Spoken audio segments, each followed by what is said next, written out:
Good evening, everyone.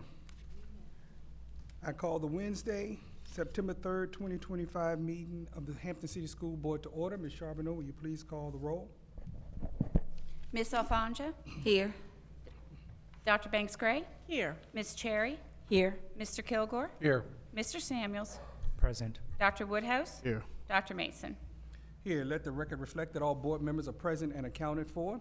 The first item on tonight's agenda is the approval of Caleb Lucas and Sage Holden as the student representatives for the Hampton City School Board and Ava Turner as the alternate student representative for the 2025-2026 academic year. What's the pleasure of the board? Mr. Chair, I move for the approval of Caleb Lucas and Sage Holden as the student representatives and Ava Tanner as the alternative student representative to the school board for the 2025-2026 school year. Second. It's been properly moved and by Ms. Alfanja and seconded by Ms. Cherry that we approve the said names as student reps for the 2025-2026 school year. Any discussion? Ms. Charbonneau, will you please call for the vote? Ms. Alfanja? Aye. Ms. Cherry? Aye. Dr. Banks-Gray? Aye. Mr. Samuels? Aye. Mr. Kilgore? Aye. Dr. Woodhouse? Aye. Dr. Mason? Aye, motion carries. And at this time, I will introduce each one of them to you individually and ask them to come up and say something about themselves. All right? So we have Mr. Caleb Lucas from Phoebus High School.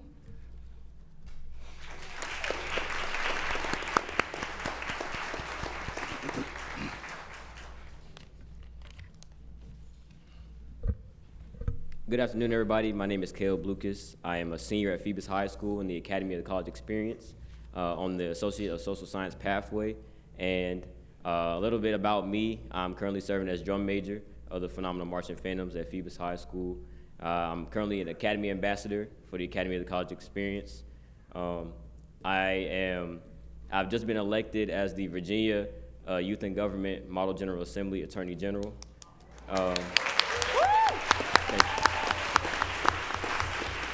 And I am a member of the National Honor Society at Phoebus High School.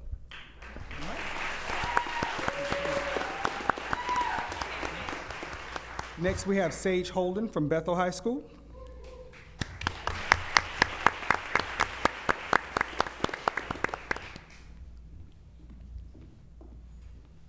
Hello, my name is Sage Holden. I am a junior at Bethel High School, the Academy of Law and Public Safety in the Law and Legal Studies pathway. Outside of school, I am in the Hampton Youth Commission and served as the vice chair last year. I am also a part of the Academy of Law and Public Safety's representative board and a lead ambassador for the Academy of Law and Public Safety.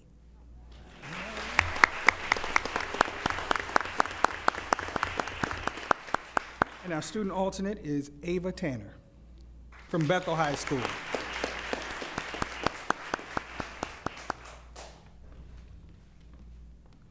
Good afternoon, everybody. My name is Ava Tanner, and I am a proud Bruin of the Bethel High School. I am in the Academy of Law and Public Safety in the Law and Legal Studies pathway. I am a lead ambassador for my academy and also on the Student Advisory Board. I am president of the Youth and Government Club, and I am president of a nonprofit called the Alternative World Changers Incorporated.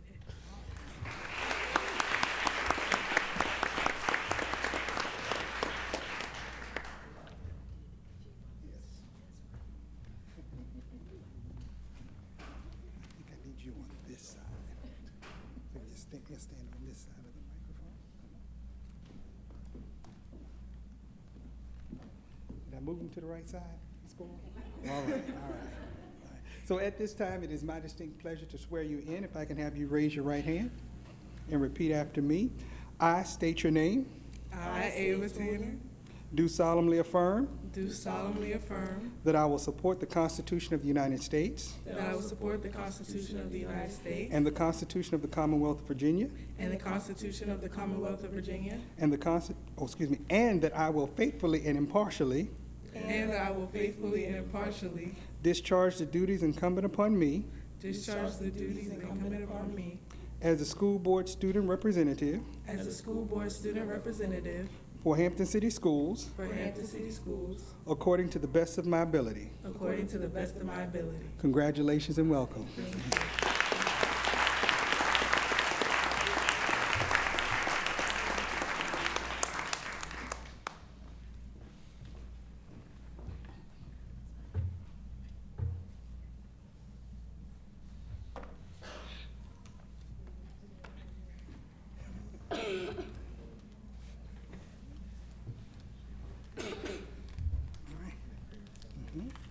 All right. At this time, I would like to recognize the parents of Caleb Lucas, Sage Holden, or Ava Tanner. If you're present, will you please stand?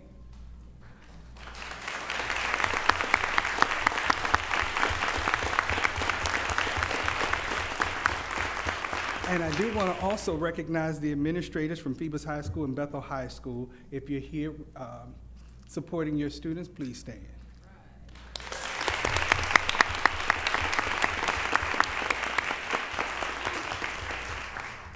All right. So at this time, I will turn the meeting over to Caleb Lucas for the opening. Thank you, Dr. Mason. Today, leading us in our pledge, we have Justice South, a third grade student at Mary T. Christian Elementary School. So if you all would please stand for our pledge. I pledge allegiance to the flag of the United States of America and to the republic of which it stands, one nation, under God, indivisible, with liberty and justice for all.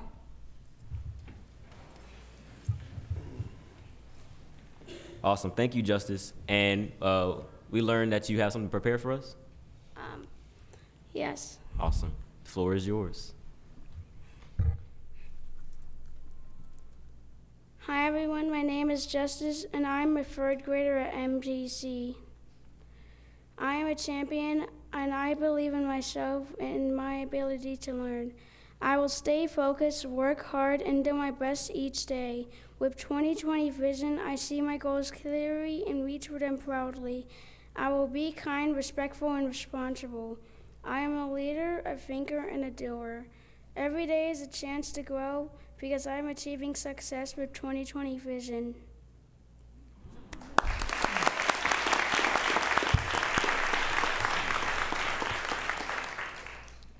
The favorite quote of my words of my mom, I can't, should never be part of your vocabulary. Instead, you should say, I will try until I can.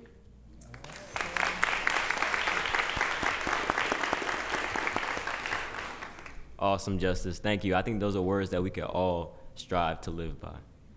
So we just have a few questions for you. Can you tell us what school you attend one more time? Mary T. Christian. Awesome. And what are some things that you like to do outside of school? I usually like to play with my friends and then just go high on the swings. Yes. I love that. What is your favorite subject right now? Math and reading. Awesome. And one last question. Let's see. What do you know what you want to be when you grow up? I want to be the president and I want to work at the White House.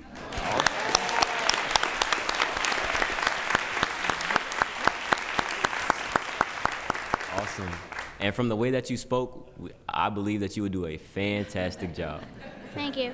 One more thing before you go. Can you tell us who's here with you today? And when you say their name, would you all please stand? Mr. McDowell, Dr. O, Miss Muhammad, Miss Mushwick, and Miss South. Awesome.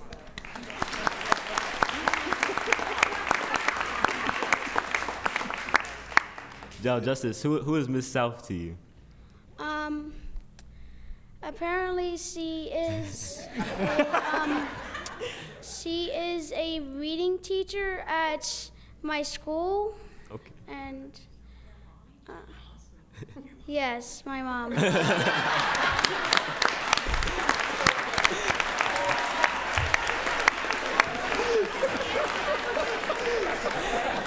Awesome. Thank you, Justice. You can take a seat now. Thank you.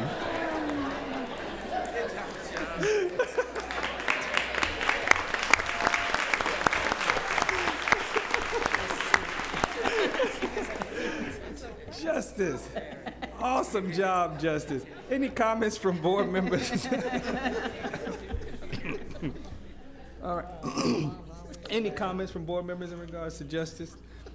I do want to say, Justice, thank you so much. And to the reading teacher who brought him here, thank you so much for sharing Justice with us tonight. We greatly appreciate it, all right? Let's give Justin and his reading teacher and his staff a hand,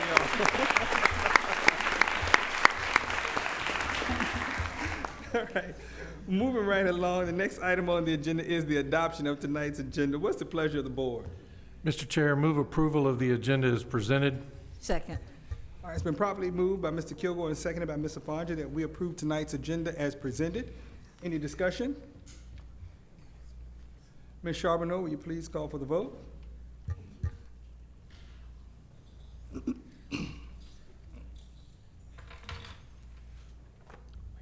Sorry. Ms. Alfanja? Aye. Ms. Cherry? Aye. Dr. Banks Gray? Aye. Mr. Samuels? Aye. Mr. Kilgore? Aye. Dr. Woodhouse? Aye. Dr. Mason? Aye, motion carries. So Mr. Samuels' aye came from that end this time. I was wondering, using it here down this way. All right, so we're going to move along with item number 2, recognitions, and we're going to start with Ms. Pollard, Dr. Barreau, and Dr. Harris for introduction of our newly hired and promoted administrators.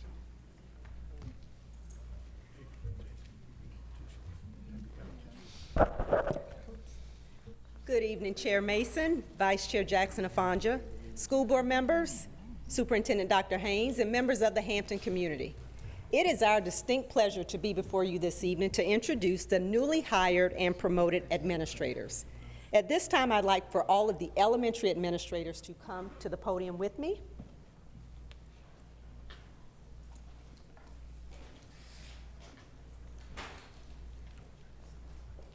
Just kind of stay in here. Yep.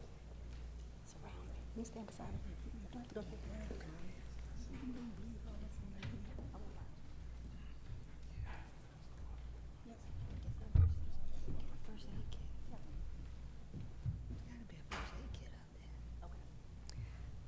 Starting with Mr. Damian Collins, Principal, Bryan Elementary. Mr. Rasan Holmes, Principal, Burbank Elementary. Ms. Mallory Reynolds, Principal, Cooper Elementary Magnet School for Technology. Mr. Michael Kelly, Principal, Phillips Elementary. Ms. Mallory Henshaw, Coordinator of Early Childhood Education, Moton Early Childhood Center. Ms. Nicole Lewis, Assistant Principal, Aberdeen Elementary. Ms. Sarah Hammond, Assistant Principal, Bryan Elementary. Ms. Jennifer Carter, Assistant Principal, Burbank Elementary. Ms. Jillian Rinaldi, Assistant Principal, Patrick Elementary. Dr. Tanita Dozier, Assistant Principal, Phillips Elementary. Ms. Alexis Jones, Assistant Principal, Smith Elementary. And not joining us this evening due to a previous commitment, Mrs. Mary Branchling, Principal of Smith Elementary. Let's give these administrators a round of applause.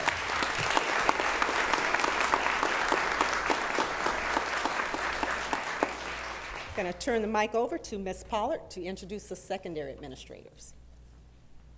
Okay, before you all return to your seats, I'm going to ask that the board please come forward so that the new administrators can shake your hands, and then if you would remain in place for the secondary and central office administrators.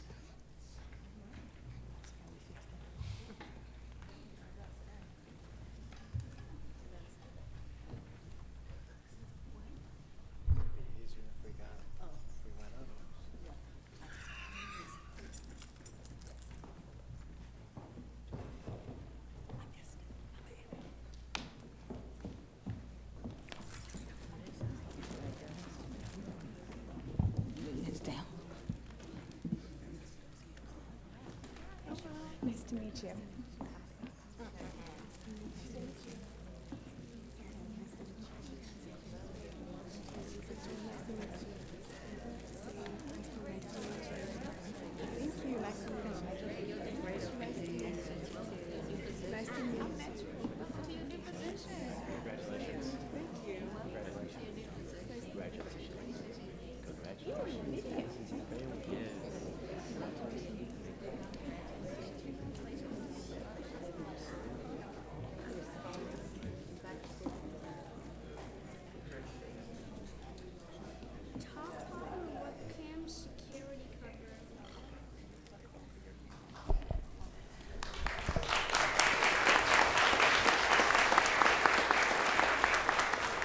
It is now my pleasure to introduce our new secondary administrators. If you would join me at the podium.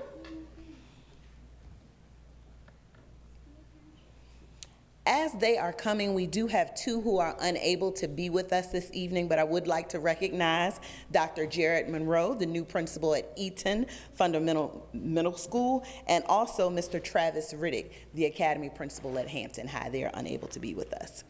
But we are so pleased to have with us, and I'm going to ask that as I introduce you, you go up and shake hands if that's okay.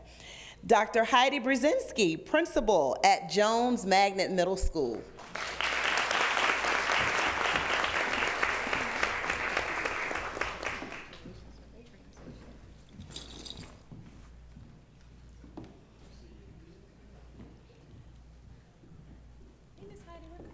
Dr. Derek Savage, assistant principal, Tarrant Middle School.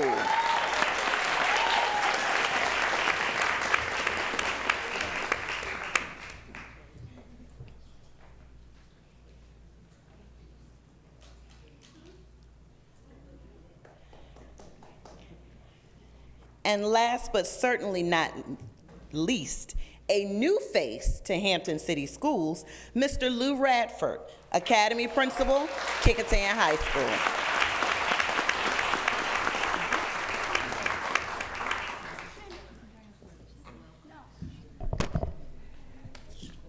At this time, I will be introducing all central office administrators newly appointed. First, we have Ms. Mary Hollifield, who is the Elementary English Language Arts Curriculum Leader.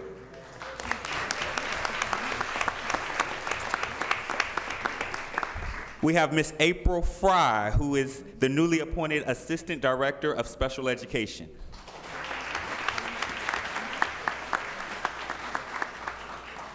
We have Ms. Sarah Newsom, Assistant Director of Human Resources.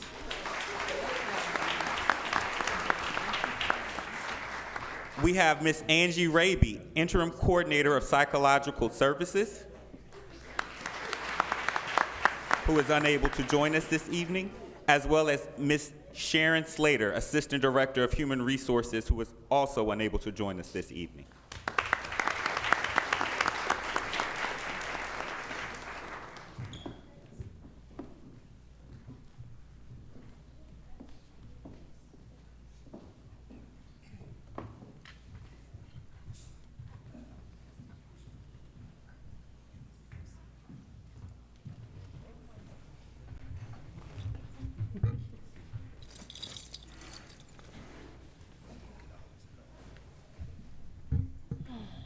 At this time, I'm going to turn the mic over to Ms. Gorel. Good evening, Chair Mason, Vice Chair Jackson Afanja, school board members, Superintendent Dr. Raymond Haynes, and our HCS community. Before Ms. Cherry actually steps to the microphone to assist with tonight's recognitions, we have a special presentation to share with you to welcome everyone back to the new school year. Next slide. Welcome. Welcome, as you heard Ms. Afanja say. So on August 15th, more than 3,000 Hampton City School staff members gathered at the Boo Williams Sportsplex for our third annual Celebration of Excellence Back to School Kickoff, officially launching our 25-26 school year. Hosted once again by Dr. Kim Richardson and Ms. Heather Peterson, the event featured greetings from School Board Chair Dr. Richard Mason and Vice Chair Stephanie Jackson Afanja, along with Superintendent Dr. Raymond Haynes, who celebrated record graduation and dropout rates and encouraged staff to move forward united as one community, one transformation. Our keynote speaker, Michael Bonner, a nationally recognized educator and author, inspired the crowd with his powerful message of positivity, purpose, and reimagining what's possible in education. The morning also included a spirited mascot race. It keeps growing each year. More and more mascots come on. Friendly competitions and recognition of our teachers and support employees of the year, topped off with cheers, smiles, and plenty of school spirit. It was an unforgettable kickoff to the new school year, so let's take a look at the highlights. Welcome to the 2025-2026 school year. I am overwhelmed with gratitude and pride. Your commitment to our students, our schools, and this community makes a lasting impact. Who you are as an individual bleeds into that school system. This journey has been extraordinary, and it is because of the passion, dedication, and heart that each of you brings to our division every single day.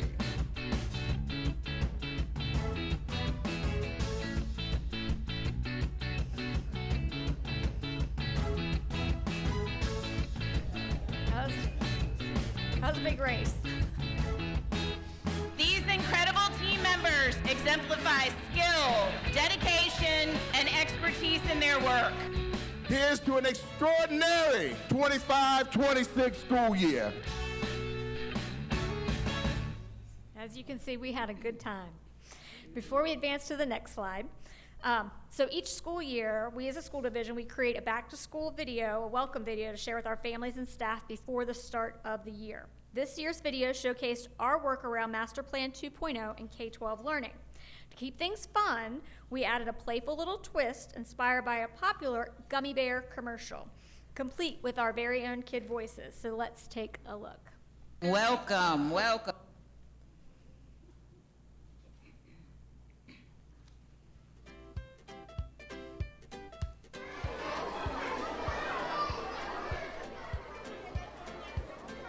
Career fairs are the best. I want to be a fireman, putting out fires. Shh, shh. I want to be a physical therapist because I can help people fix their bendy butts.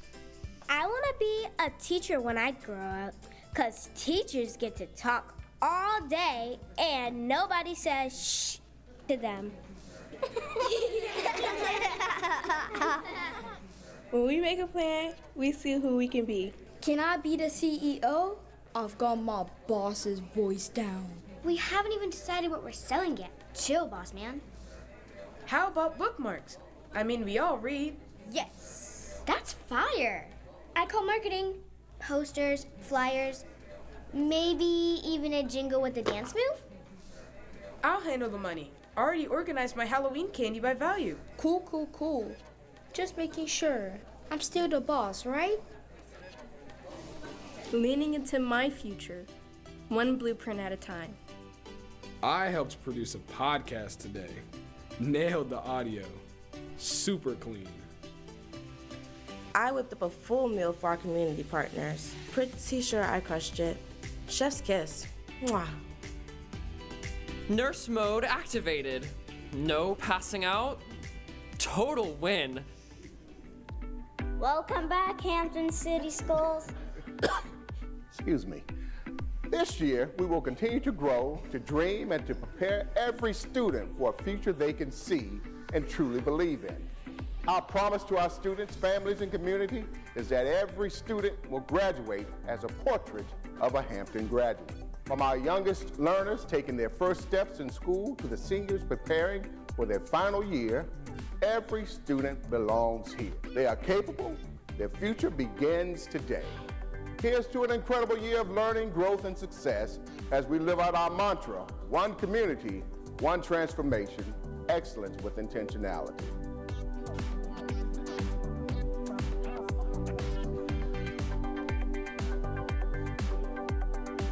I'm ready to go be me. I'm ready to go be me. I'm ready to go be me. I'm ready to go be me. Let's go.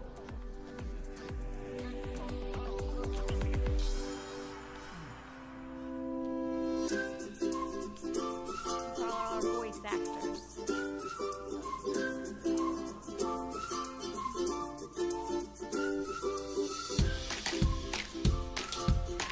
So something a little different this year, but we wanted to do a spin on our Master Plan 2.0 and our signature experiences in that K-12 learning. On Monday, last Monday, August 25th, we officially welcomed students back for the start of the 25-26 school year. It was a wonderful day across Hampton City Schools, filled with excitement and lots of smiles. Here's a look at our first day from the early morning send-off at the transportation lot, which you all were there with us, to schools across the division greeting students as they walked through the doors.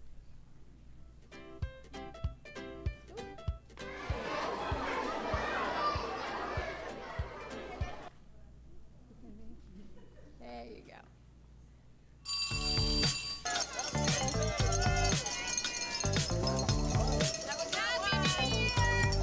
Happy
So we made sure in the video, we absolutely captured that we were all at the bus lot in the dark.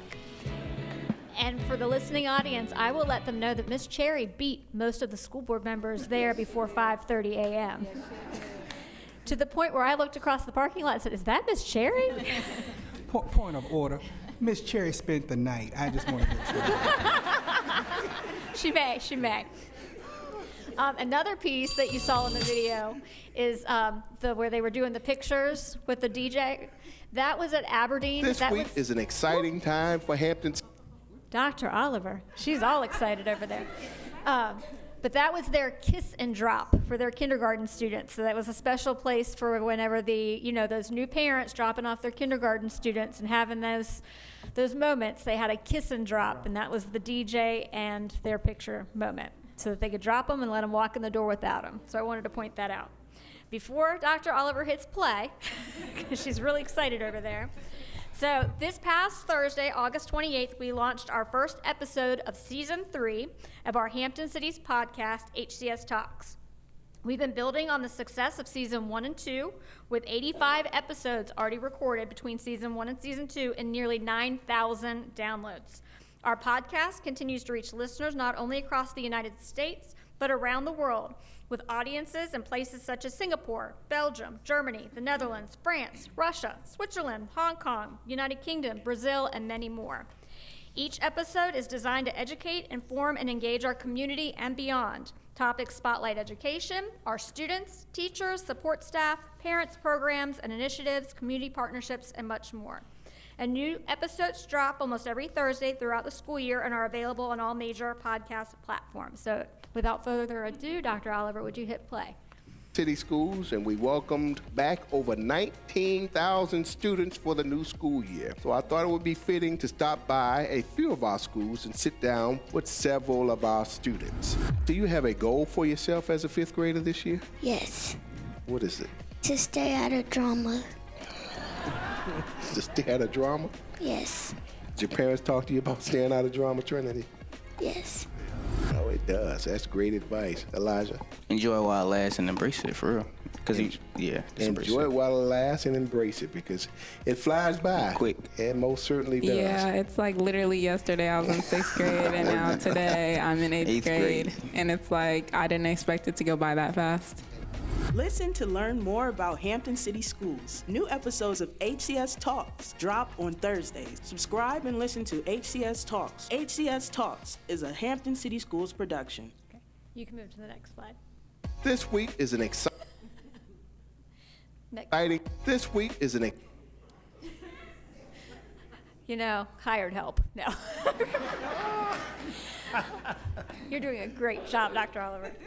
All right, so Miss Robin Ruth, she was unable to join us tonight, but we want to extend a huge thank you to the exceptional team who helped make the Celebration of Excellence event a huge success.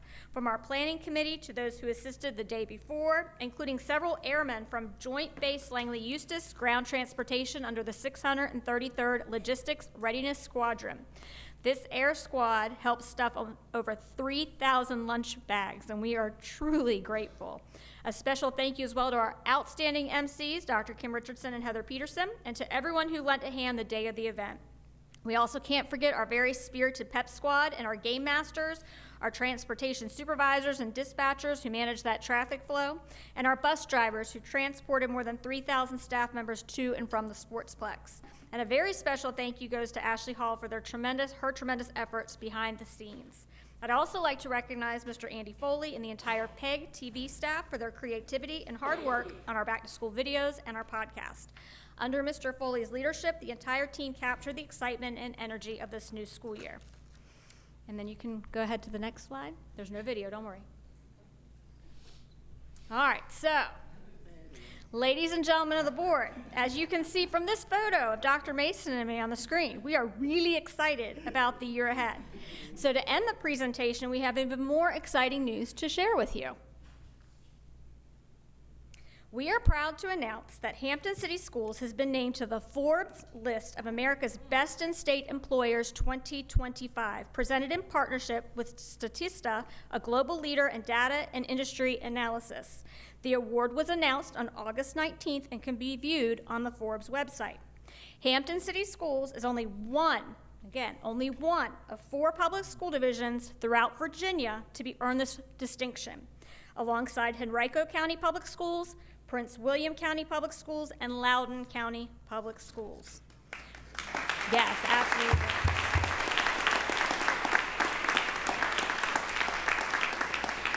This recognition, America's Best in State Employers 2025, is based on an independent survey of more than 160,000 U.S. employees working for organizations with at least 500 employees. Over 2 million evaluations were considered, combined direct employee feedback with recommendations from peers, family members, and individuals working in the same industry. So it's important to note this is not something we applied for.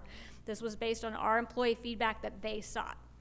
So this recognition underscores that Hampton City Schools continues to set the standard for workplace excellence, employee satisfaction, and student success, both regionally and statewide. I think that deserves another huge round of applause.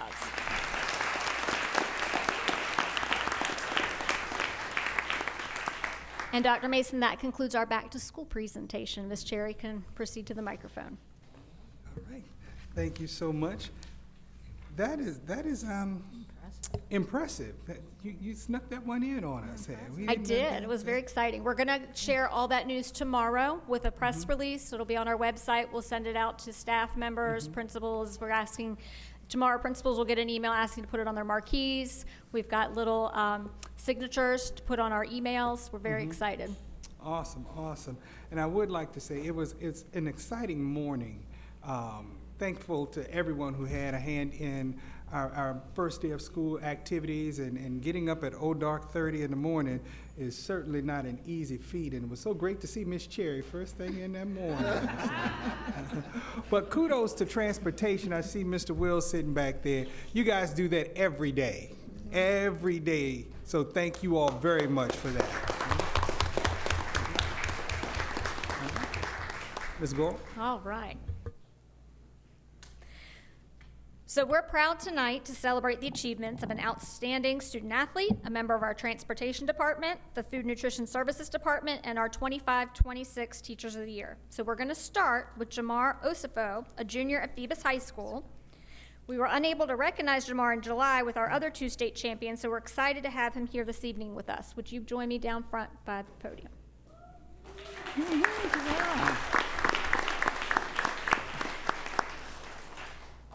The Virginia High School League's Class 4 state track meet was held back in June, right before the end of the school year. Jamar earned his first individual state championship title for the 300-meter hurdle with a time of 38.07 seconds. Woo!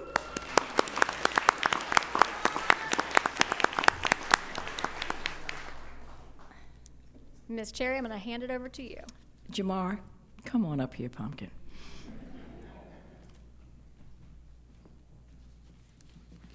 You know, I heard that's your first state championship title. Well, it's my third one. It's your third one? That was your first what? Individual one. Explain that, Pumpkin. That was my first individual title. I also have 2 state titles with Kickinton High School. Awesome. Okay. Something tells me you're going to have another individual title as well. I'm going to present you with a certificate on behalf of our chair, Dr. Mason, Vice Chair, Mr. Jackson Alfonso, Hampton School Board Superintendent. We're also very proud of you. And I'm honored to give you this certificate as well as a coin. The certificate reads, Certificate of Achievement from the Hampton City School Board. Congratulations. Proudly presented to Jamar Osifo, Phoebus High School, 300-meter hurdles, 2025 Virginia High School League Class 4 state champion. Let's have another round of applause. Okay, the certificate is for you, and that coin is for you as well. Now, before you go to your seat, is Mr. Macklin here, Paul Macklin? Is your coach here? Mr. Macklin, please stand and be recognized. See, you're sitting back there. I know you're proud. Yes, we want you to be recognized, as well as, and I always have to do this, Mr. Richard Fortune, who heads up our athletic program for the entire school division. Mr. Fortune, you have set the standard for us so high that when we do these recognitions, we're not shocked because we have people right here like Jamar who always make us proud. I mean, even look at the way he's dressed, right? Let's hear it for him. I'll tell you, looks so good, Pumpkin. Now, if there are any parents, family members, special guests, administrators, additional coaches, or teachers in the audience who are here supporting Jamar, please stand and be recognized. Support is important. That is awesome. Thank you so much. And congratulations again for bringing home a state championship and making us look good. Okay, you can take your seat, darn it. Thank you. Congratulations.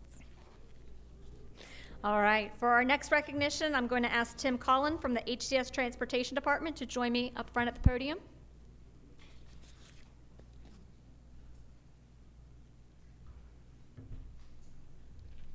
Well, you know he's coming up here for something. Let's hear some applause.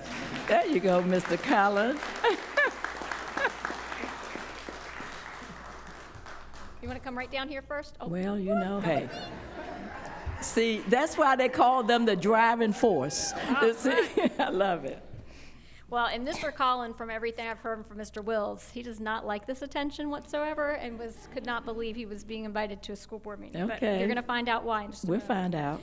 So, Mr. Collin won the Virginia Best School Bus Technician Competition in Richmond, Virginia at the 2025 Joint Southeastern States Pupil Transportation Conference and the Virginia Association for Pupil Transportation. He earned first among 21 other mechanics, which is quite an achievement. Let's give him a huge round of applause. So a little bit about the competition. The first portion of the competition consisted of a 50-question written exam administered and scored by the National Institute for Automotive Service Excellence. In the second half, technicians rotated through 2 practical bus stations, one involving diagnostic troubleshooting on a non-starting school bus, and another focused on completing part of the Virginia Department of Education's 45-day school bus safety inspection. And if I'm remembering correctly, Mr. Darren Wills, our Director of Transportation, shared that the bus that Mr. Collin had to work on was not even the same brand of bus that we have here at Hampton City Schools. Wow. So it's almost like if you're used to working at a Honda dealership and then you've got to work on a Chevy, you got to adjust real quick. And Tim here earned the highest overall score among all of the competitors. So let's give him a huge round of applause. Got some cheerleaders. Oh, yeah. Come on, Mr. Cullen. Okay, now I know you're shy, or at least they said you were, okay? But before I present you with the certificate and a coin, I want to share what our Hampton City Schools Transportation Director, Darren Wills, said about you and your achievement. Has he told you? He's told me he's proud of me. Well, he said a little bit more, Pumpkin. In fact, I want Mr. Wills, who leads such a fantastic group of people, to stand while I read what you said about Mr. Cullen. Mr. Wills, please stand. Yes, stand. Okay, this is what he said. I've been attending the VAPT conference for over 26 years, and this is the first time Hampton City Schools has placed first. Okay? Tim competed against top mechanics from multiple districts under tight time constraints and came out on top. We are truly blessed to have such a dedicated and talented team of mechanics here at Hampton City Schools. Congratulations, Mr. Collins. Great words, Mr. Wills. Okie dokie. This certificate reads Certificate of Achievement from the Hampton City School Board. Congratulations, proudly presented to Tim Cullen, Virginia Best School Bus. Now look, it did not say Virginia Good School Bus. It didn't say Virginia Better School Bus. This says Virginia Best School Bus Technician Award. Congratulations. Thank you so much. And here's a special coin for you as well.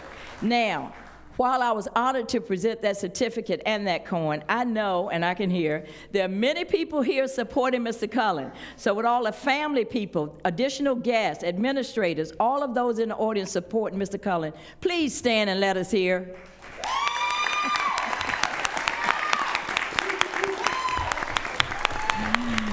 Thank you so much again. Congratulations, and we're so proud of you being part of that driving force. Thank you. And Ms. Cherry, it's important to note they are this excited at 5 a.m. as they are at 7:15 p.m. I've been I a know we witness. saw it. I couldn't believe it. Yes? Just exactly. as excited at 5 a.m. All right, for our next recognition, I'd like to call Miss Edwina Forrest of the Hampton City Schools Food Nutrition Services Department and her members of her team to the podium. Come on, all of y'all. This is your award.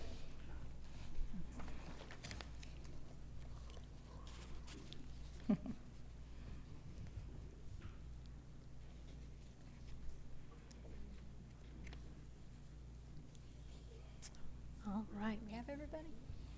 Slowly coming.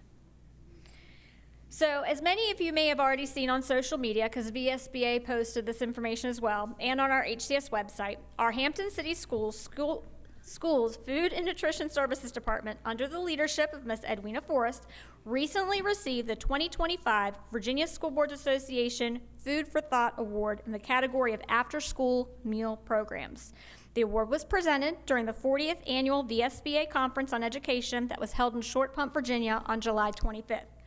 Hampton City Schools launched its after-school meals program through the Food and Nutrition Services Department to address the growing need for student nourishment during after-school hours. Recognizing that the time between lunch and dismissal is too long, especially for students staying for enrichment activities, the division created this program to support student wellness and equity. Ms. Forrest, you and your team, could you please join me on stage?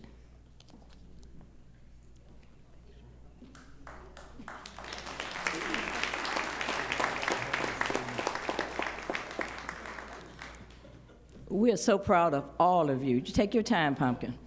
Listen, our chair, Dr. Mason, our vice chair, Ms. Stephanie Jackson-Alfanja, and I, along with our student rep, Caleb Lucas, we were there when this award was presented at Short Pump at VSBA. And it's so interesting, Ms. Gore, because we were seated with some people from Virginia Beach. And they said to us while we were trying to cut through that chicken, that was, I wish we had yours, but okay. They said to us, we're here because we're getting an award. And I looked at Ms. Alfanja and I said, look, let me tell you something, wait till they see this. So we were so proud when they called us up to present this award, and I'm gonna read it, okay? Come on over here, Pam. Okay, VSBA 2025 Food for Thought Award, Hampton City Schools, after-school meal programs above 10,001.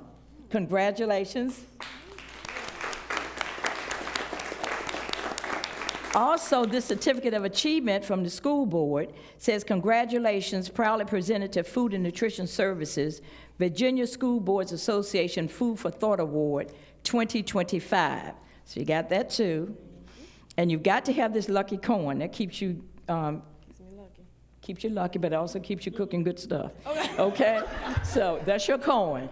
This is the best food service team ever. Let's give them another round of applause. And if you could move over, I'm going to get a picture of everyone. Oh, okay. All right.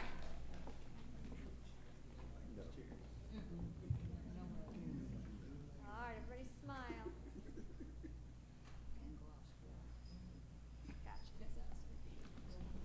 Now, for those in the audience who are here to support our outstanding food service department, please stand and be recognized.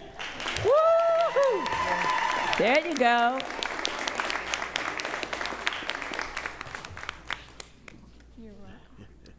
Thank you again, Ms. Forrest, for leading such an outstanding team. We appreciate it. All right. So our final recognition this evening, it is our pleasure to recognize our 2025-2026 HCS Elementary, Middle, High, and Overall Teachers of the Year. And before I call them up, let me provide some background. So this past spring, we recognized our individual school teachers of the year and 12 finalists. You all remember our lovely banquet that we had. These finalists participated in an interview process with the division-level Teacher of the Year Selection Committee, and a team visited their classrooms to observe their teaching practices. At our Celebration of Excellence Back to School Kickoff event on August 15th, we ended the event by announcing our 2025-2026 HCS Elementary, Middle, and High School Teachers of the Year, as well as our overall HCS Teacher of the Year in front of over 3,000 of their colleagues, and honor them with their plaques and a banner. So congratulations. As I call your name, please come up to the podium. We've got Miss Stacy Ann Facey, our HCS Middle School Teacher of the Year. Woo-hoo.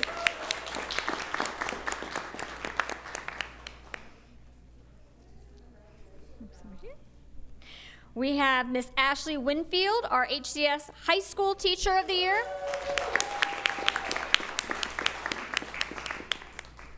And we have Miss Shantae Jackson, who is our HCS Elementary School Teacher of the Year and our division-wide HCS Teacher of the Year.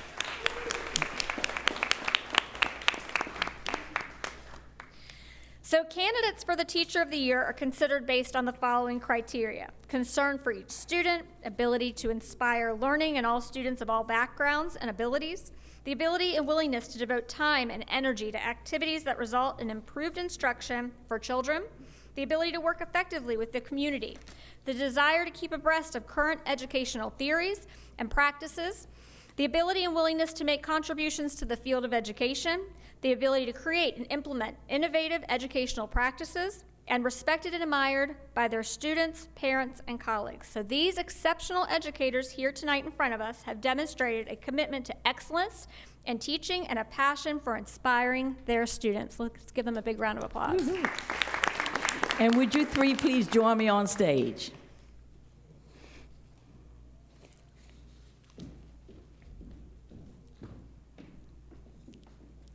Okay, before we get into the good stuff, I want to just share some information about these ladies.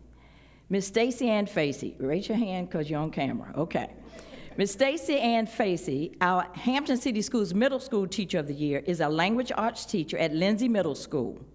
Miss Facey calls Boston her hometown and has 20 years of experience in the field of education, with 2 in Hampton City Schools. Ms. Facey said one of her most impactful experiences as a teacher was publishing books featuring her students' writings. Instead of just expressing to them verbally about the importance of literacy, she was able to model this very vital message to them. As a result, her scholars saw themselves as authors, and they took pride in their assignments, especially in their writing. Thus, their self-esteem improved and their grades improved significantly. Mr. Hicks, Sharif Hicks, the principal of Lindsay Middle School, had some things to say about you, Ms. Facey, okay? Mr. Hicks, are you here? Need you to stand, okay? You need to see who's talking about you, okay? Mr. Sharif Hicks, principal of Lindsay Middle School, said, "We are so proud of the success of Ms. Facey. Her classroom becomes a place where scholars will not only learn, but also become better versions of themselves. She prides herself on establishing high expectations, not only for her scholars, but for herself as well.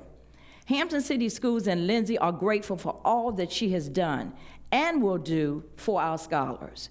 She believes in our creed, which is challenge accepted, and Hampton City Schools' mission of every child, every day, whatever it takes." Let's give Ms. Facey a round of applause as we recognize her as the 2025-26 Hampton City Schools Middle School Teacher of the Year.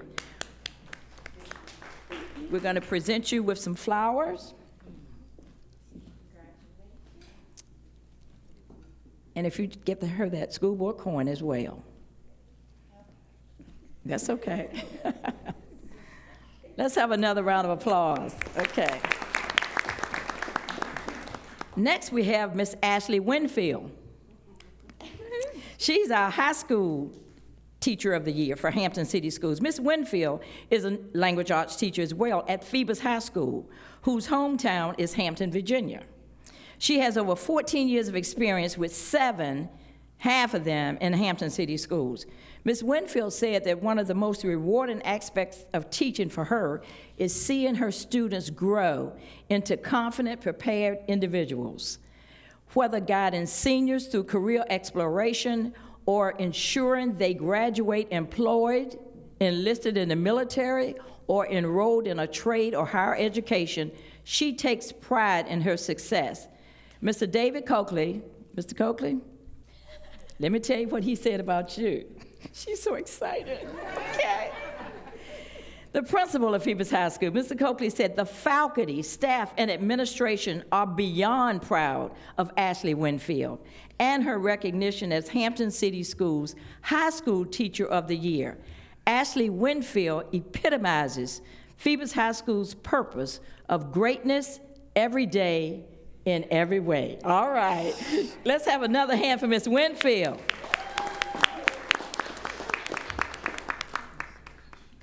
Flowers for you. Oh, yeah. And did you get your Cohen? Did you give her Cohen? Okay, all righty. All right, I can tell you're a go-getter. You went over there and got your flowers.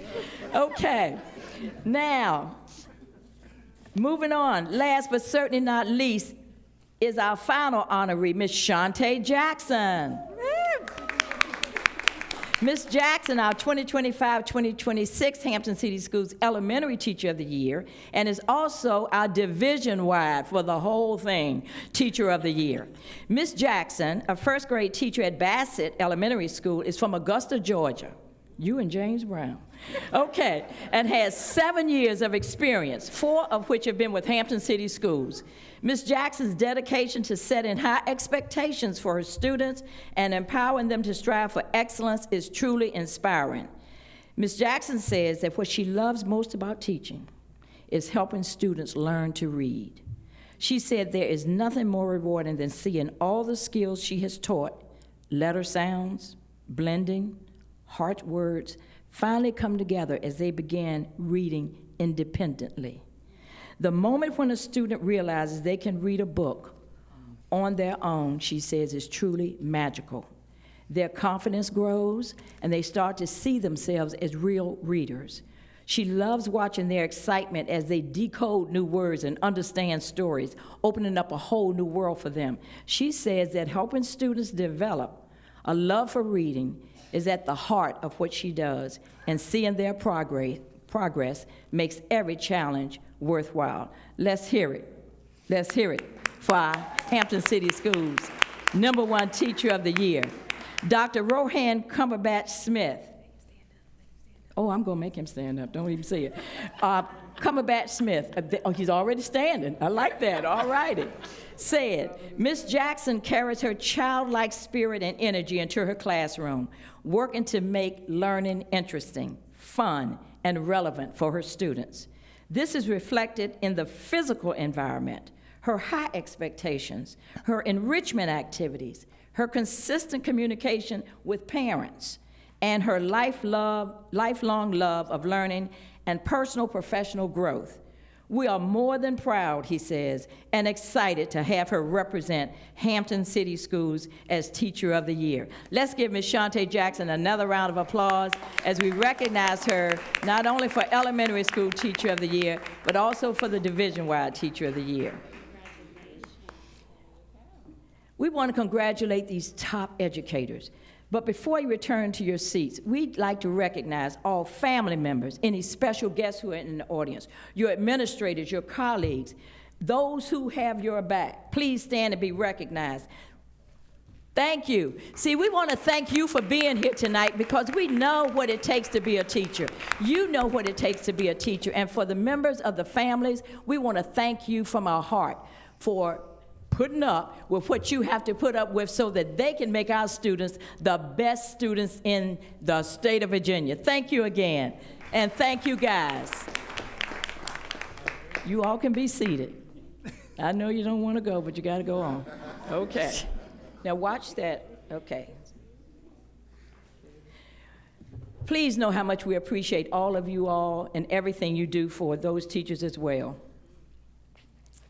I couldn't say it any better. Chair Mason, that concludes our recognitions for this evening. All right.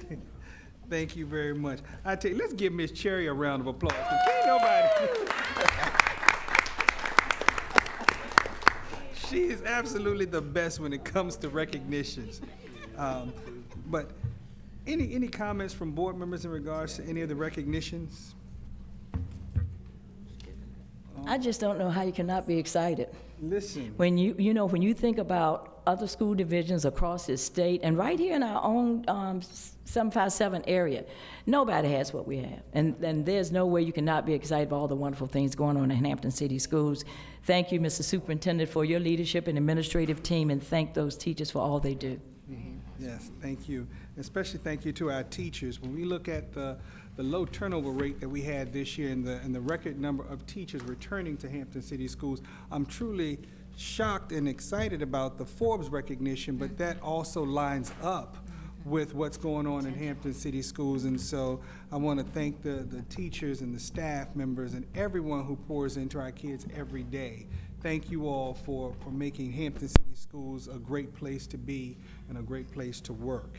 All right, so moving right along, the next item on our agenda is the consent agenda 3.01, Personnel Report 25-13. What's the pleasure of the board? I move that we approve the consent agenda 3.0 on Personnel Report number 25-13. Second. All right, it's been properly moved by Mr. Samuels and seconded by Ms. Afonja that we approve tonight's consent agenda. Any discussion?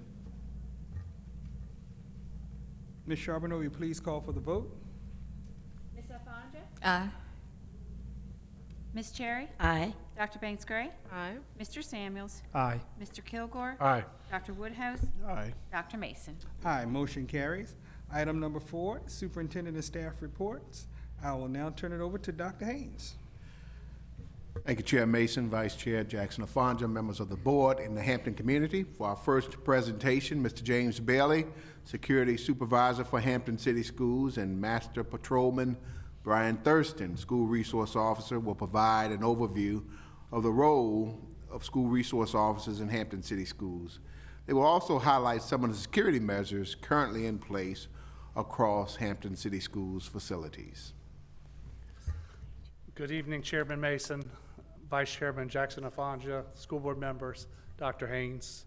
It's my pleasure to introduce to you Master Patrolman Brian Thurston, School Resource Officer with the Hampton Police Division.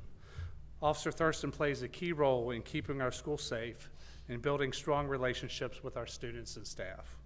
His presence reflects the outstanding partnership between Hampton City Schools and the Hampton Police Division. In collaboration rooted in trust, communication, and shared commitment to our school, commitment to our school community, we are grateful for Officer Thurston's service and proud to have him here this evening. Officer Thurston will provide information about the Hampton Police Division School Resource Officer Unit.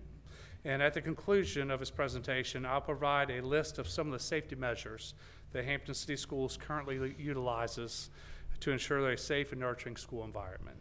At this time, please join me in welcoming Officer Brian Thurston.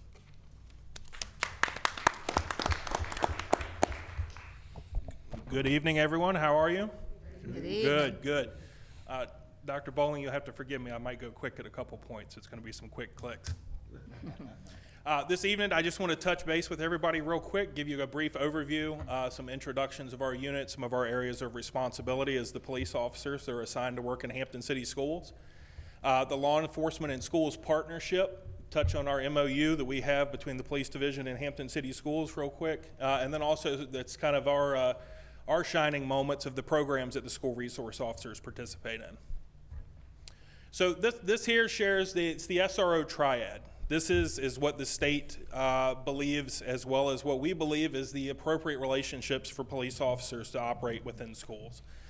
You see there's 3 key areas: the law enforcement officer, the law-related educator, and the role model mentor. Obviously, each of us play different roles when we come into the schools, depending on the circumstances or the situation that we find ourselves in.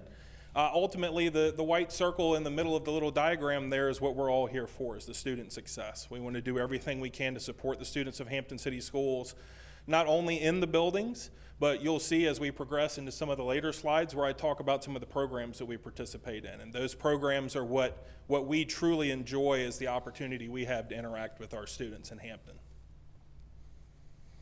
So the law enforcement educator, two key photos here you see. It's real easy to talk about these two folks in these two photos because they're two of my favorite people. On the left-hand side there is Officer Bertram. He is the school resource officer at Hampton High School. He's seated in the back of the room if anybody would like to speak to him. And then also Officer Fellman on the right there. She's relatively new to the school resource officer unit. You see her there with her canine partner, Lex. We're going to talk a little bit about what Learning with Lex is, a new program that began this year with Hampton City Schools. But the key to both of these photos here is it shows, our students and our young people the human side of a police officer. A lot of times in the community, they may not have those types of interactions. It may be, in a time of crisis. It may be in a time of some type of an act of violence or whatever may occur in the community. So to come into the school setting, allow our students that opportunity to see us in a different light, see us that we are human too, and that we want to do everything we can to support them. Part of that support comes through the education. There's various programs, like I said, I don't want to steal my own thunder from the end here, but there's a curriculum through the State Attorney General's office called Virginia Rules that we participate in. It is SOL based. We can follow along with the SOLs that the students are learning in their classrooms. But it also approves some approved guidelines and presentations that we can provide to the students. Internet safety, stranger danger maybe for the little kids, what to do if you get pulled over by the police. That's key for a new driver, that they understand the appropriate interactions with law enforcement and those types of situations. The role model mentor, this is the most rewarding for us working in the schools. The interactions that you see that we get to have with our kids. Some more of my favorite people. The photograph on the left was Master Police Officer Dye, used to be the school resource officer at Bethel High School. He teaches our police academy now, but you see the interactions that he had with the young people when he was at Bethel High School. Those are the relationships that we as police officers working in these schools strive for every day. On the photograph on the right-hand side there is Officer Edelman. She is now the school resource officer at Bethel High School. This is with her students at Andrews Pre-K through 8. Again, the little kids. We want to get in with them at the youngest level so they can create that positive interaction and positive influence from a police officer. And then the law enforcement officer. This is not a real traffic stop that occurred at any of our schools. But again, this is Officer Dye going through interactions with his students and expressing to them and explaining to them, what do I do if I've been stopped by the police? What type of information should I provide to them? The law enforcement officer, too, is also our responsibility in the schools. This is where the safety aspect comes into it. How do we keep our kids safe? What is our responsibility in the building? Ultimately, as the sole police officer in our high schools and middle schools, the officer's responsibility then becomes to really be the kind of knight in shining armor, if you will. The one that responds to the crisis, the one that calls for emergency services, additional support, whatever they may need. That is the safety aspect associated to what we do. So the law enforcement and schools partnership, not too long ago, I don't have the exact year, but the Commonwealth of Virginia actually defined the relationship of SROs and the school divisions that they serve. The Administrative Code of Virginia listed there defines what that should look like. It defines the requirements to be a school resource officer in the Commonwealth. You have to have, you see at the bottom there, a minimum of 2 years certified as a law enforcement officer in the state of Virginia, as well as the completion of mandatory training, school resource officer training, put on by Virginia DCJS.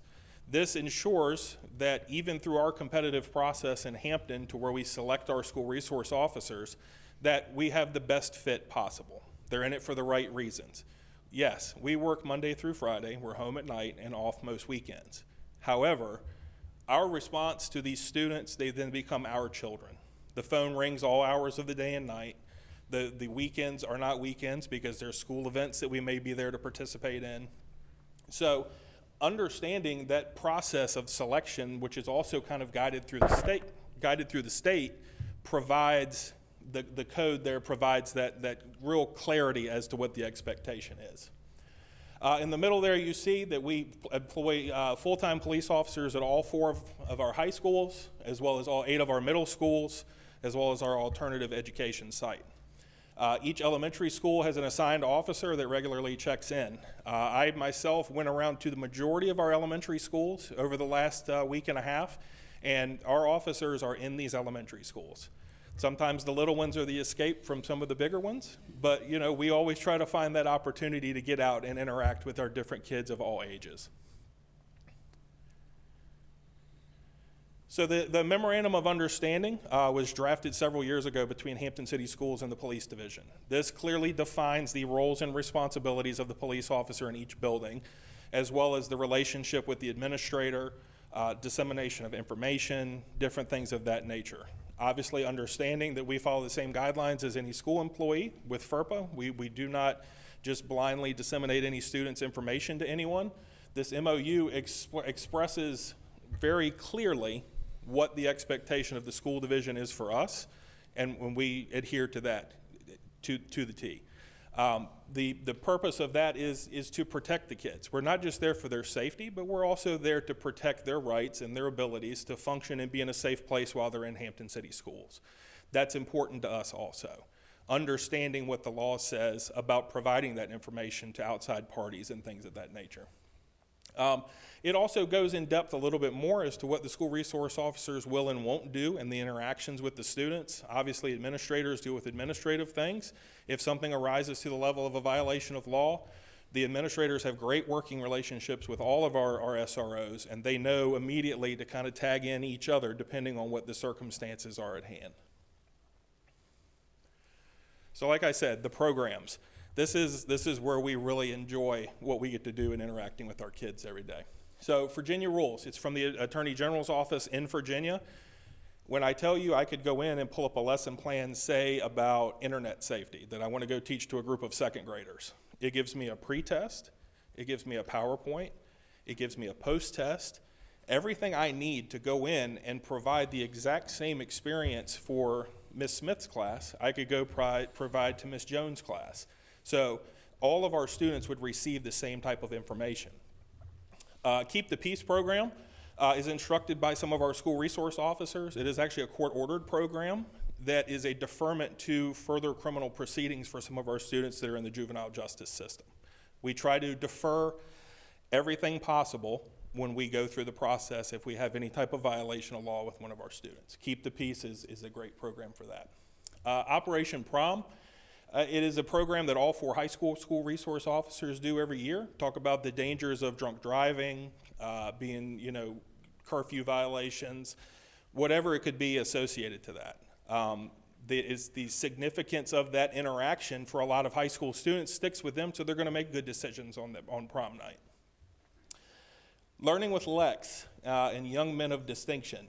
So these are our newest programs. I wish Officer Feldman could have been here with me tonight and her partner Lex. We will try to get her back here another time to introduce you all if you've not yet met her. My wife is actually a Title I reading interventionist at Craft Elementary School.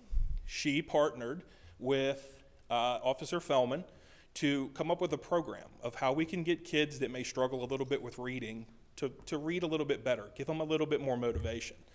The students at Craft now have the opportunity to read to Lex.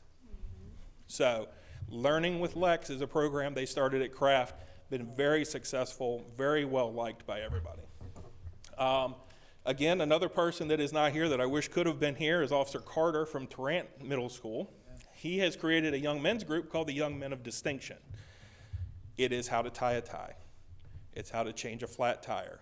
It's how to do gardening. It's life skills for these young men that he has spearheaded, and it is incredible. I cannot rave enough about him. Also, because in my career, I was his lead academy instructor, and I claim that I taught him everything he knows. That may not be the case one way or the other, but this group is truly something that he has taken on full steam ahead and has been excellent.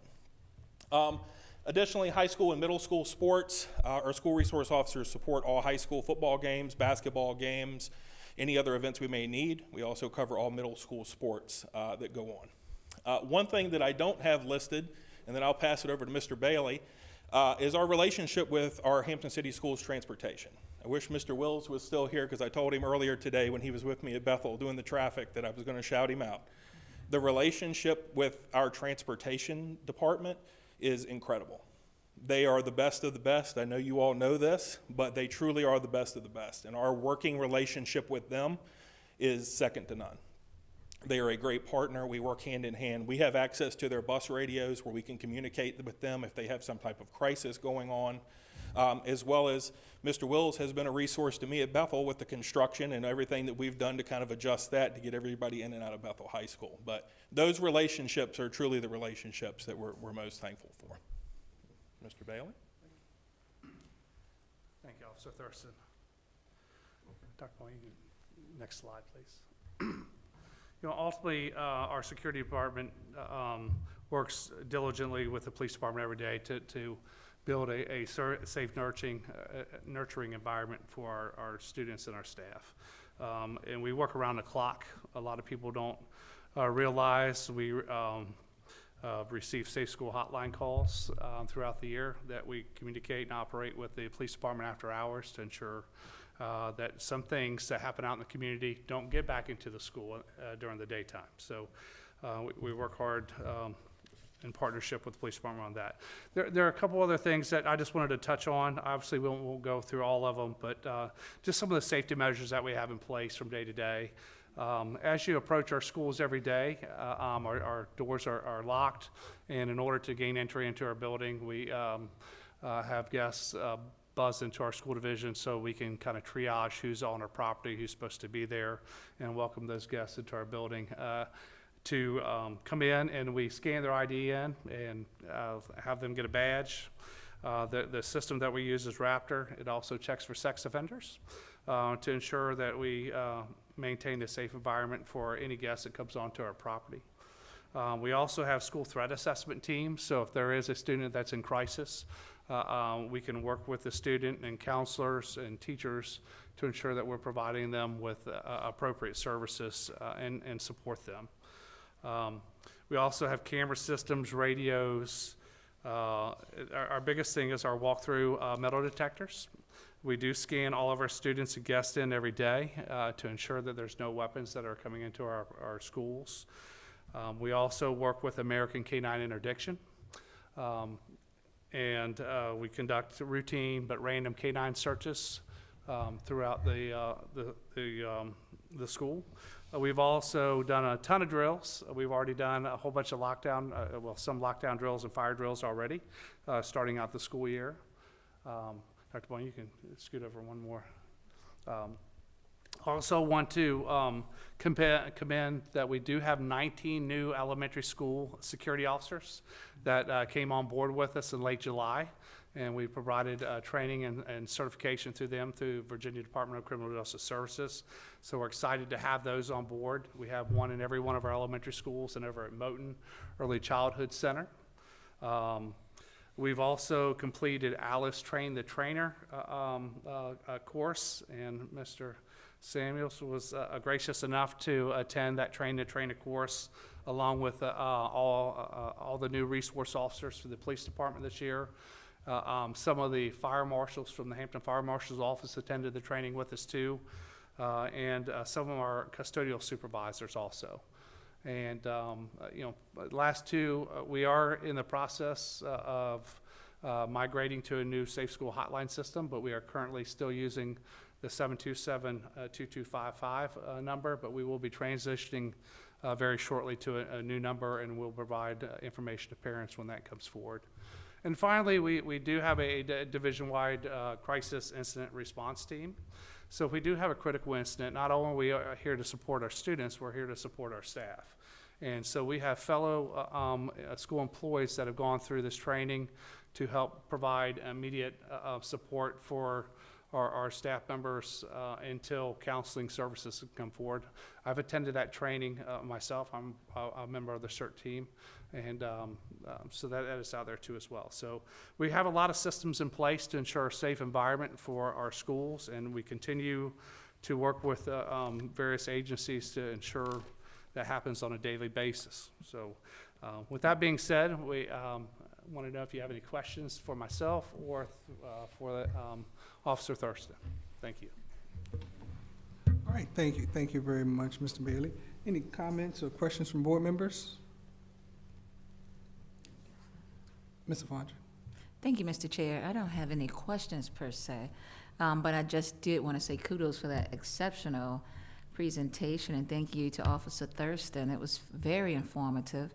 Learned a lot, but really what's impressive, not only all of our safety protocols, I mean, that's very impressive in itself, but this collaborative energy that I feel between HPD, between HCS, and all the other shared entities that benefit and that take part in our safety processes. I think it's really positive, very positive, and I appreciate that, because certainly it has an impact on the outcome for our students. And that's how we get to that middle circle, that student success that you talked about in the beginning. And so I think that energy is just really good. I can feel it up here. And so thank you both so much for such an exceptional presentation. Thank you. Ms. Chair. Thank you, Mr. Chair. Piggybacking on what Ms. Jackson-Alfonso said about learning things, when you all did this presentation, but a lengthier version at the CPAC committee meeting, which is Citizens Police Advisory Group, for those who may not know, there was so much good stuff up there, Ms. Jackson-Alfonso. I'm telling you, I was like, pretending to know a lot of it because there was 15, 20 other people in the room. So when this was going on about my school division, I'm sitting there like, yeah. But I learned so much, and one of the things you talked about was Operation Prom, and I know you couldn't go into a lot of it, but I want people to understand that you just don't give a little flyer to the students who are going to go to the prom and say, I hope you make some good decisions. Could you speak a little bit more about that, what you actually do for Operation Prom? Yes, ma'am. So previously, I've spent 15 of my 20 years working in the school resource officer capacity with Hampton City Schools. I'll go back to my Kickitan SRO days. Dr. Haynes was the principal at the time, but we had a presentation that involved what we would call the fatal vision goggles. They operated as if you were intoxicated, but they were goggles.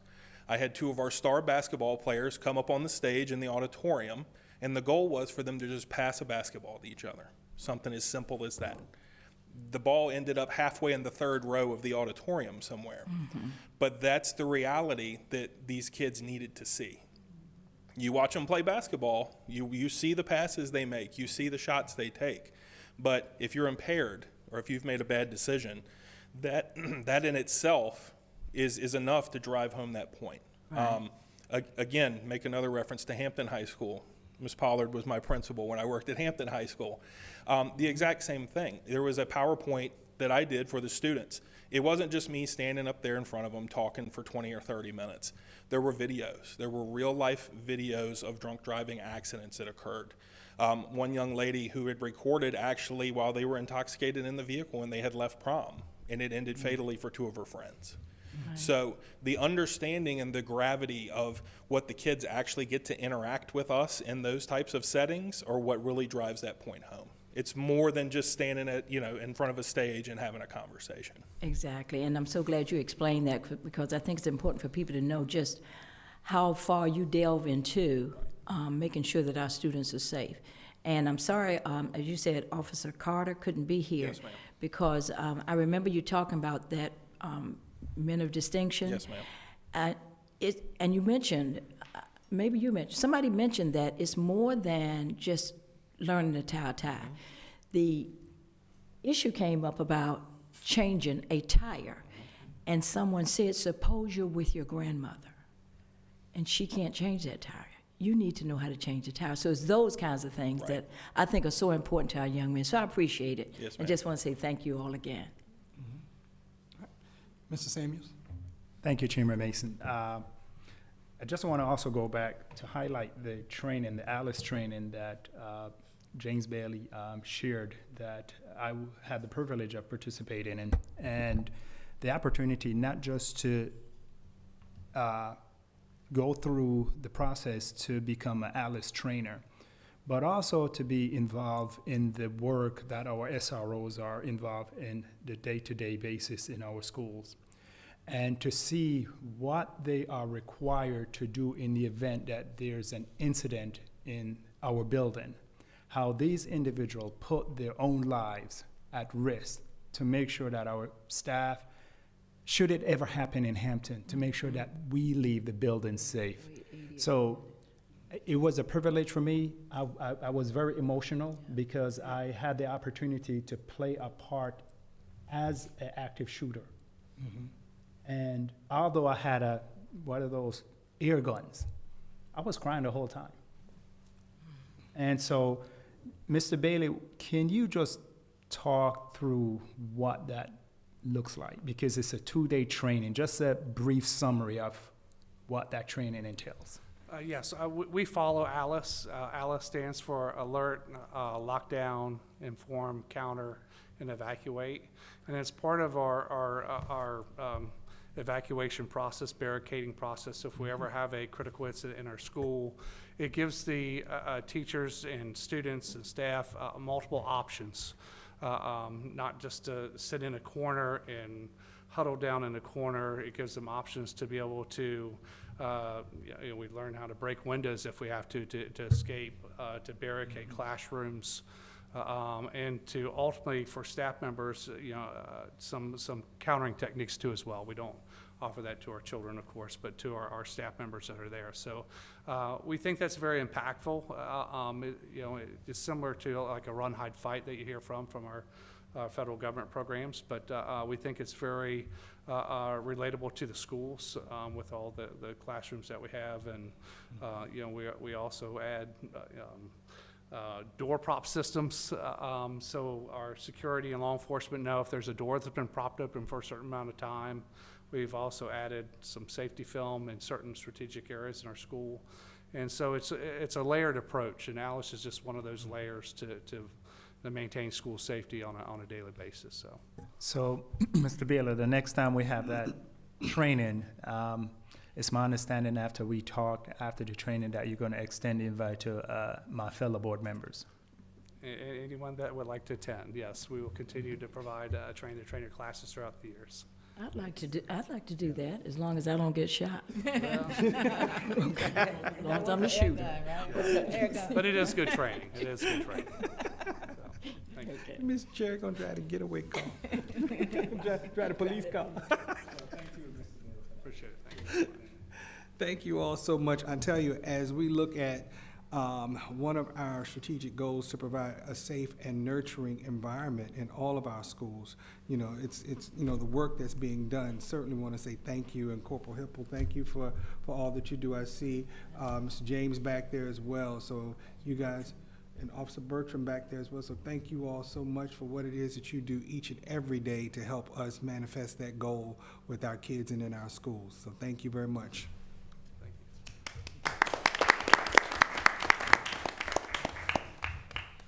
Dr. Haynes? Mr. Chair, for our final presentation, the Dr. Michael Thornton will present the financial report for June 2025. As you all are aware, Dr. Thornton has agreed to assume the duties and responsibilities of the Chief Financial Officer role during Mrs. Branch's temporary leave of absence. We certainly would like to thank Dr. Thornton for taking the time out of his schedule to rejoin his family here in Hampton for the next couple of months. Thank you, Dr. Haynes. It is certainly good to be back here with you all. As I was listening, of course, I really was overwhelmed by all the positive energy and all the great things that you all have to celebrate, things of substance. And having traveled all over the Commonwealth working with schools through my day job, if you will, Hampton City Schools is certainly one of the best and the brightest. So I don't use those kinds of accolades very easily, but certainly congratulations on everything you all are continuing to do on a consistent manner. But as Dr. Haynes mentioned, I am here in the absence of your CFO, who again is a shining star in this work. As you know, she gave birth to their second child. So Dr. Haynes gave permission for me to come back. So I am again pleased to be back. So Chairman Mason and Vice Chair Jackson Afanja, school board members, it's good to be here with you all. Agenda item 4.02 is your annual year-end preliminary unaudited financial report of results for the past fiscal year 24-25, ending June 30, 2025. This report was prepared by Ms. Dortch and her team prior to her taking maternity leave. So I'll just share the numbers with you that you know become part of the request for reappropriation from the City Council. So with that, you have a 26-page report in your agenda packet. The first pages 1 through 8 provide the summary and detail of your budgeted revenues versus actual revenues and expenditures for the year. And I'll share with you certainly that your total operating revenues received and or realized for this past fiscal year ending June 30, 25 total $329,662,820, representing a $362,600 increase over your budgeted operating revenues, Fund 50, of $329,300,220. Your total operating expenditures and encumbrances for the past fiscal year, $324,544,156, representing under expenditure, unencumbered amount of $4.7 million. And in all total, that's about 1.4% of the budget that went unexpended. So when you combine those two together, the excess revenue of $362,600 with the $4.756 million in unexpended expenditures, appropriations, you get a total of $5.12 million, and that becomes the basis for your request for reappropriation. And you have several documents in your packet as well that provide a draft of that reappropriation narrative, as well as a draft copy of the resolution itself. Certainly, as Ms. Dortch would share with the board annually, these are the unaudited numbers. Although the team expects that there will be could be minor adjustments to the other, but nothing in a significant material way. So Ms. Dortch and the team have been in communication with Mr. DeProfio over at the city, and they are prepared to receive the board's request, I believe, for its October meeting or upcoming. I'd be happy to answer any questions that you have. You also have in the packet your transfer report. All right. Any questions, comments from board members?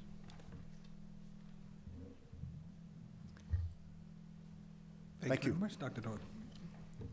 All right, Dr. Haynes. Mr. Chair, that concludes superintendent and staff reports. All right. That takes us to the next item on the agenda, which is deliberation. Item number 5, we have 5.01, school board compensation. 5.02, revision of school board policy KQ, commercial, promotional, and corporate sponsorships and partnerships. Revision 5.03, revision of school board policy KG, community use of school facilities. 5.04, revision of school board policy KG-R, community use of school facilities, daily rental fees. 5.05, revision of school board policy DJ, purchasing. 5.06, revision of school board policy GCPD, dismissal of personnel. 5.07, revision of school board policy GCN, performance evaluation.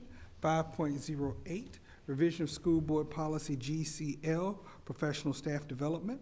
5.09, revision of school board policy GCG, certified employees, probation and contractual status.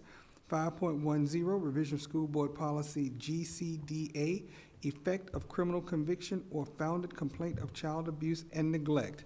And we'll start with 5.01. Any comments or questions regarding school board compensation? All right, so moving right along with the remaining policies.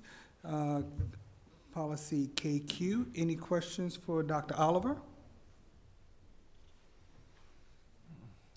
Thank you, Dr. Oliver. All right, and so the next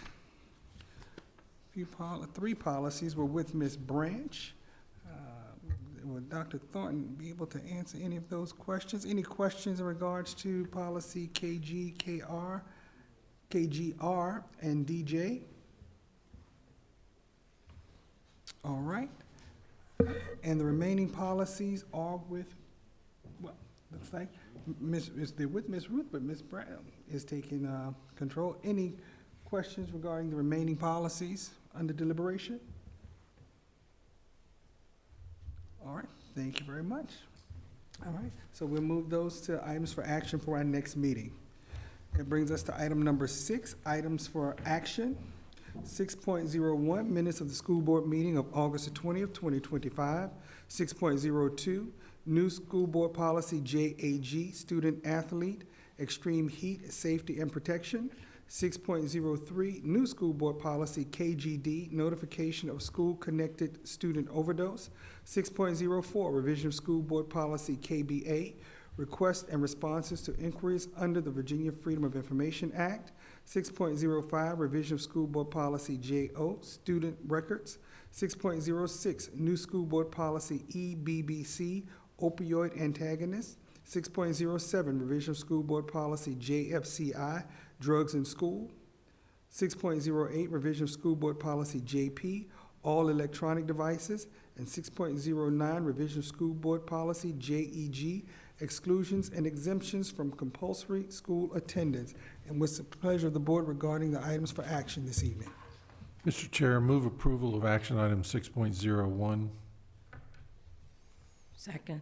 It's been properly moved by Mr. Kilgore and seconded by Ms. Cherry that we approve action item 6.01. Any discussion?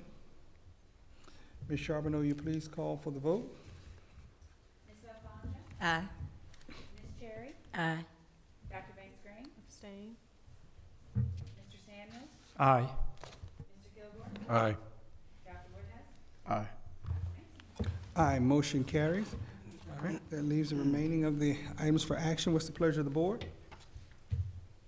Mr. Chair, I move that we take item 6.02 through 6.09 as a block. It's been properly moved by Ms. Afonja and seconded by Mr. Samuels that we approve item 6.02 through 6.09 as a block. Any discussion? Ms. Charbonneau, will you please call for the vote? Ms. Alfonso? Aye. Ms. Cherry? Aye. Dr. Banks Gray? Aye. Mr. Samuels? Aye. Mr. Kilgore? Aye. Dr. Woodhouse? Aye. Dr. Mason? Aye, motion carries.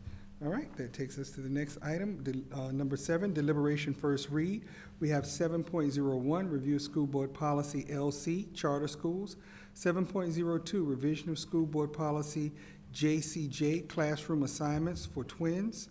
7.03, review of school board policy IGAJ, driver education. And 7.04, revision of school board policy IGAG, teaching about drugs, alcohol, and tobacco. And all 4 of our policies on the first read tonight is with Dr. Harris. Yes, policy LC, charter schools. It's the policy outlines, process, and considerations governing charter schools. With that, there are no recommended changes. Policy JCJ, it's classroom assignment for twins. It's updated to include minor language changes. Policy IGAJ, driver education curriculum and program, no recommended changes. And policy IGAG is teaching about drugs, alcohol, and tobacco. The policy is updated to include the VSBA recommended changes that explicitly outline teaching about opioid overdose prevention. Thank you very much. If we have any questions, we'll see you all next meeting, and we'll have answer those questions at the next meeting if you have any questions. All right? Thank you very much, Dr. Harris. That takes us to item number 8, hearing of any delegations or presentation of any written communications or petitions. And we have 2, and so I'll ask the board clerk, Ms. Charbonneau, would you please read the protocol? Citizens are invited to address the school board on matters of public concern at both the school division. Speaker forms are available prior to the start of the meeting. If you wish to address the school board, please complete the form and give it to the clerk by 6:45 p.m. on the day of the meeting. Each individual will have 3 minutes to speak. At the end of your time, you will hear a buzzer. All comments shall be directed to the school board. Speakers may not yield their time to another. Speakers should address the school board with decorum on policy issues. Comments shall relate to agenda items or matters germane to the business of duties of the school board. Speakers comment on individuals at their own risk of violating confidentiality laws and/or defaming the subjects of their comments. Neither the school board, the superintendent, nor the school administration will respond publicly to any comments by speakers about individuals. Presentations of resolutions, declarations, proclamations, manifestos, awards, or other similar documents not originated under the auspices of the school board or administration is prohibited during this public comment period. The audience is asked to be respectful of all speakers. Public comments is the school board's opportunity to listen to the speaker. Since our purpose is to hear from you, the board will not engage in dialogue with the audience or whomever is at the podium. Matters requiring a response will be directed to the superintendent for research and response. The superintendent may report back on such matters at a subsequent business meetings session as appropriate. The school board carefully considers your comments as we decide matters that are brought before us. We appreciate your attendance and your input. Thank you very much. Our first speaker tonight is Ms. Brenda Marks.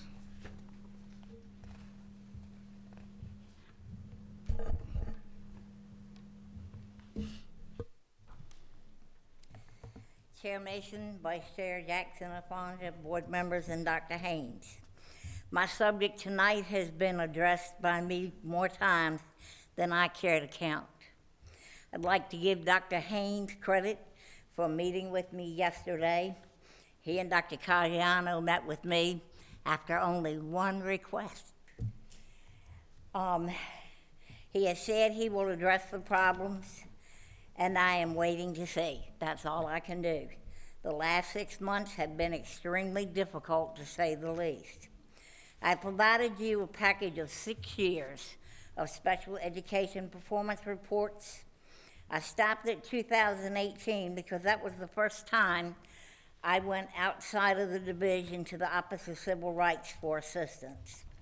The first time the division promised to follow my daughter's IEP. You will find that commitment from this division on the last page of that package. This year, I had to go to the State of Virginia Department of Education for help.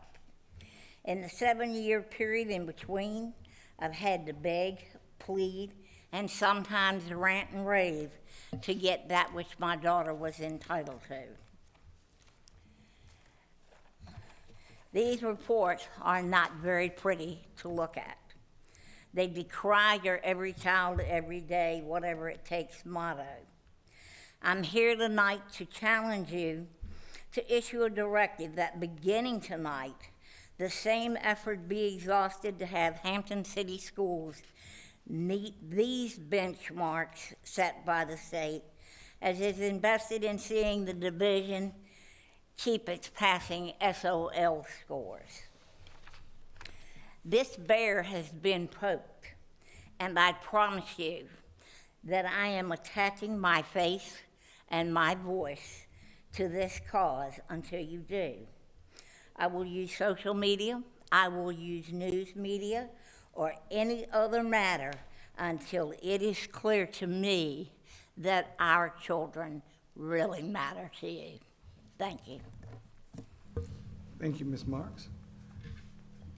Our next speaker is it Dr. Nathan, is it Gordon? Golden. Okay, Dr. Nathan Golden. Thank you, Mr. Chairman and school board members, for allowing me to speak. I'm Nathan Golden. I've been a physician in Tidewater for 35 years. I come here representing Third Act Virginia, Sierra Club, and the League of Conservation Voters in an appeal that you accept or at least communicate your interest in a resolution. Not sure of the protocol. I thought I was allowed to read the resolution when I spoke with you. With your indulgence, I hope it was distributed to all the members. I'll briefly read it. Resolution supporting the adoption of solar energy systems in district facilities, whereas the cost of rising electricity places a continuing financial burden on the district's operating budget, diverting resources from direct education services, whereas multiple school districts throughout the Commonwealth have achieved millions of dollars in cost savings by adopting solar panels, whereas federal tax credits, grants, and incentives will offset 30% of the cost of a project if it has been Dr. initiated. Golden, Yes. Can you speak to the resolution and not read the resolution? Certainly. Okay, thank you. I wasn't sure if, I hope it's been distributed, the resolution. All I'm asking the board is to consider the adoption like multiple schools in the Commonwealth have done. Most notably, Norfolk Academy has been saving hundreds of thousands of dollars a year at absolutely no cost to the district.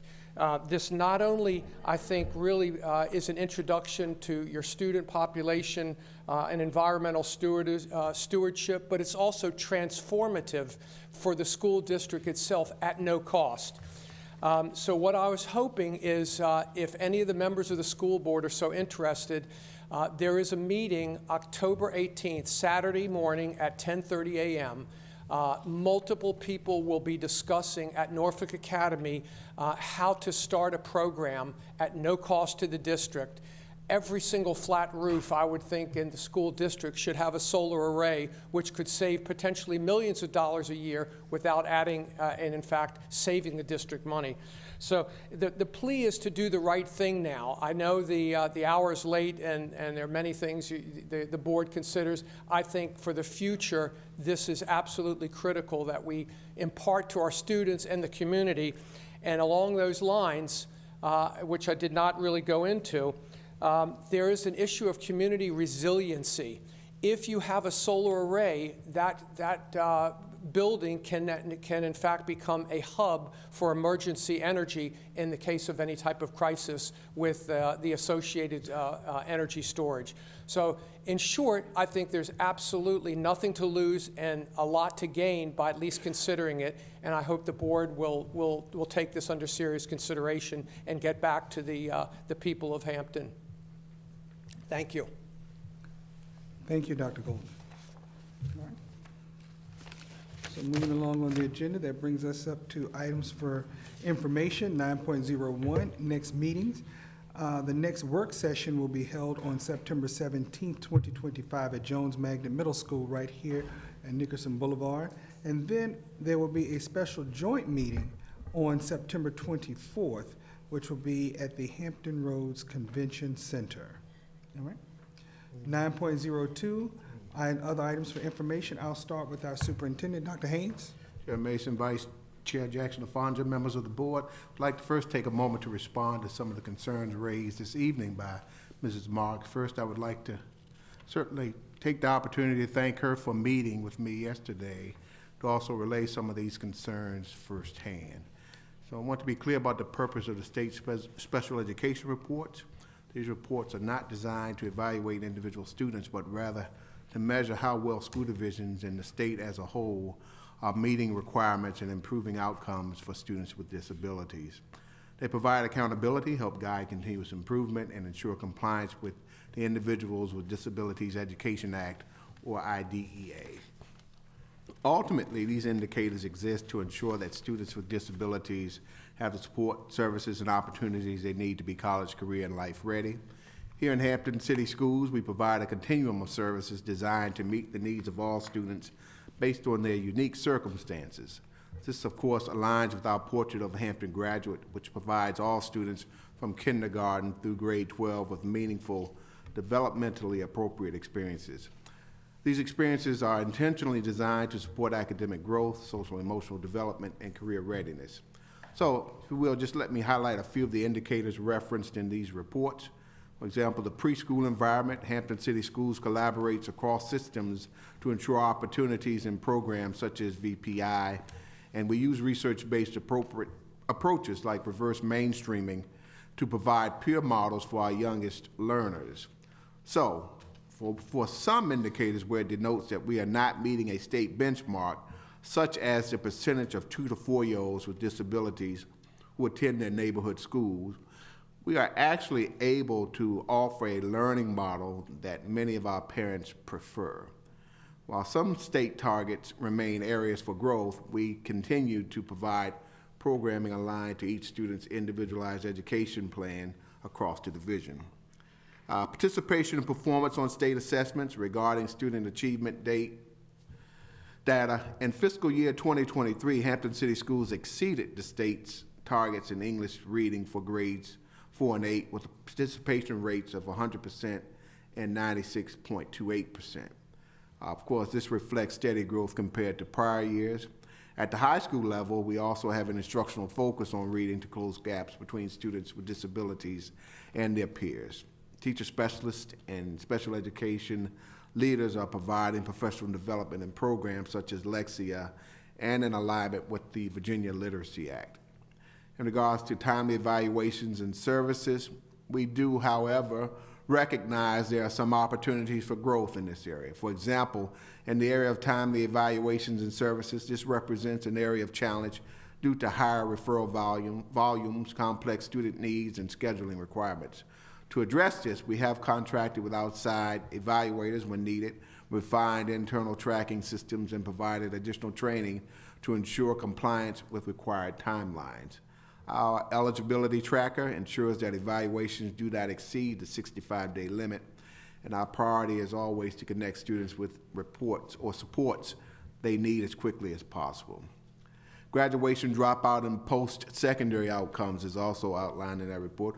We're also proud that Hampton City Schools meets and in some areas exceeds state targets for students with disabilities pursuing higher education, competitive employment, or post-secondary programs. Our 2024 cohort data, for example, reflects that students with disabilities are earning advanced, standard, and applied diplomas and are accessing rigorous courses of study such as dual enrollment, international baccalaureate, the Academy of the College Experience, and advanced placement. Additionally, it is important to note that the federal numbers related to graduation on these reports do not account for all diploma types like the state reports do. I believe it is also important to note that during the 22-23 school year, Hampton City Schools underwent a rigorous federal monitoring process, the core special education assessment. This process ensures that divisions like ours analyze results, implement improvements, and evaluate the impact of practices in student achievement. Finally, the Virginia Department of Education emphasizes that these reports are not just about procedural compliance, but about program effectiveness and student results. We recognize that there are always areas of opportunity for us. Hampton City Schools remains committed to addressing these areas systematically and intentionally while staying true to our mission of every child, every day, whatever it takes. We officially kicked off the 25-26 school year last Monday, August 25th, and it was an incredible day across Hampton City Schools. The morning began bright and early at the transportation lot, where our school board members, division leadership team members, city council members, Transportation Director, Mr. Darren Wills, and his staff, along with representatives with the Hampton Police Division, gathered to proudly wave off our bus drivers and attendants as they headed out for the first runs of the year. Throughout the day and into the week, we had the opportunity to visit schools across the division, celebrating with students and staff as they began the new year full of energy and excitement. A special thank you to Michael Rinker from Wavy TV 10, who broadcasted live from the transportation lot beginning at 4:30 a.m. and later reported from Aberdeen Elementary School between 6:30 and 9 a.m., helping us share the joy of the first day with the wider Hampton Roads community. Next Tuesday, September 9th, the Hampton Council PTA will hold its first general membership meeting of the school year at 6 p.m. at Kilgore Gifted Center. This is a great opportunity to learn more about the important work of the PTA and how families can make a difference in their child's school experience. We encourage all families to get involved by joining their school's PTA. Your participation helps strengthen our schools and support our student success. That includes informational items from the superintendent, Mr. Chair. Thank you very much. Other items for information from board members? Anything from our student rep?